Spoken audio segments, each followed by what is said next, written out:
In today's video, I'll answer your question, what did Jesus mean when he said, "This generation will not pass"?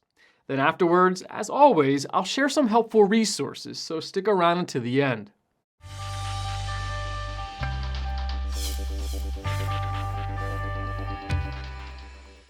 This quote of Jesus in regards to the end times is found in Matthew chapter 24, verse 34, Mark chapter 13, verse 30, and Luke chapter 21, verse 32.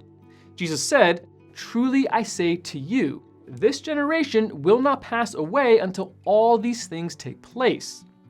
The things that Jesus had been speaking of, the rise of the Antichrist, the desolation of the holy place, and the darkening of the sun, did not happen during the lifespan of people alive in Jesus' day. Obviously, Jesus meant something different when he spoke of this generation. The key to understanding what Jesus meant by "this generation will not pass away until all these things take place" is the context. That is, we must understand the verses that are surrounding Matthew chapter 24, verse 34, especially the verses prior to it. In Matthew chapter 24, verses 4 through 31, Jesus is clearly giving a prophecy. He is speaking of future events. Jesus had already told those living during his earthly ministry that the kingdom had been taken from them. Matthew chapter 21, verse 43. Therefore, it is imperative that Matthew chapter 24 and chapter 25 be seen as dealing with a future time. The generation that Jesus speaks of not passing until he returns is a future generation, namely the people living when the predicted events occur. The word generation refers to the people alive in the future when the events of Matthew chapter 24 and 25 take place. Jesus' point in his statement, "This generation will not pass away until all these things take place," is that the events of the end times will happen quickly.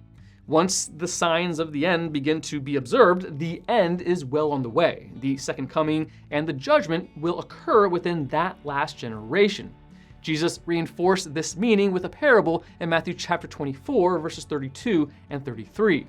Now learn this lesson from the fig tree. As soon as its twigs get tender and its leaves come out, you know that summer is near. Even so, when you see all these things, you know that it is near, right at the door. A sure sign of summer is the leafing of the fig tree. A sure sign of the end of the world is that all these things of Matthew chapter 24 are taking place. Those who are on the earth then will have only a short time left. Another interpretation is that Jesus' prophecy in Matthew chapter 24 has a double fulfillment. In this view, this generation is the people Jesus was speaking to at that moment. Some of what he predicted was going to occur during their lifetimes. So when the Romans destroyed Jerusalem in AD 70, Jesus' prophecy was fulfilled in part. The fall of Jerusalem provided a foretaste of worse things to come.